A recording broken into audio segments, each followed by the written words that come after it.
किसी ने क्या खूब कहा, किताब से सीखो तो नींद आ जाती है। किताब से सीखो तो नींद आ जाती है, जिंदगी से सीखो तो नींद उड़ जाती है। अल्हम्दुलिल्लाहि रब्बिल आलमीन वल आक़िबतु लिल मुत्तक़ीन वस्सलातु वस्सलामु अला सय्यदिल मुरसलीन मुहम्मदिन व अला आलिहि व सहबिहि अजमईन।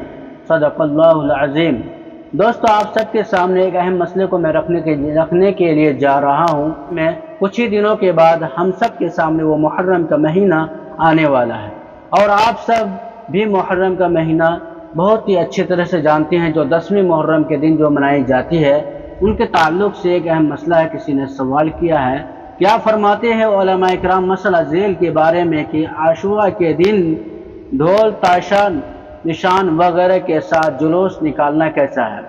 मोहतरम और दोस्तों, अजीज़ों, भाइयों और बहनों, ये मसला जो पूछा है कि यानी कि जो मुहर्रम के महीने में 10वें मुहर्रम के दिन ताज़िया ढोल ताशा निशान वगैरह जो निकाली जाती है या बदन को ज़ख्मी किया जाता है, उनके ताल्लुक़ से क्या यह हदीस शरीफ से साबित है या सहाबा ताबीन तबे ताबीन से साबित है। ये बातें कहाँ तक दुरुस्त है, चलिए इस बातों को पूरी वज़ाहत के साथ मैं बताने की कोशिश करता हूँ कुरान और हदीस की रोशनी में और मुदल्लल किताबों के ज़रिए से। चलिए शुरू करते हैं।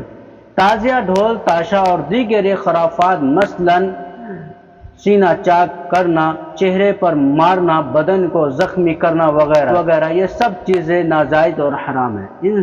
इनसे ताइब होकर बाज आ जाना लाजिम है। उस बारे में हदीस शरीफ में सख्त वईद आई है। यानी इससे ये पता चलता है, किताब से जो मुदल्लल किताब मेरे सामने है, इससे ये बात वाज़ेह हो जाती है कि ये सारी चीज़ें बिल्कुल गलत है और शरीयत की नज़र में ये हराम है, और इनके पीछे और इनसे और इन तमाम चीज़ों से रुक जाना और उनसे परहेज़ करना, यही हम सब के लिए बेहतर है। खैर, आप लोगों को सही मसला मालूम होगी उम्मीद करता हूँ कि बात समझ में आ गई होगी। खैर, इंशाअल्लाह किसी और मसले के साथ मिलते हैं, तब तक के लिए अस्सलामु अलैकुम।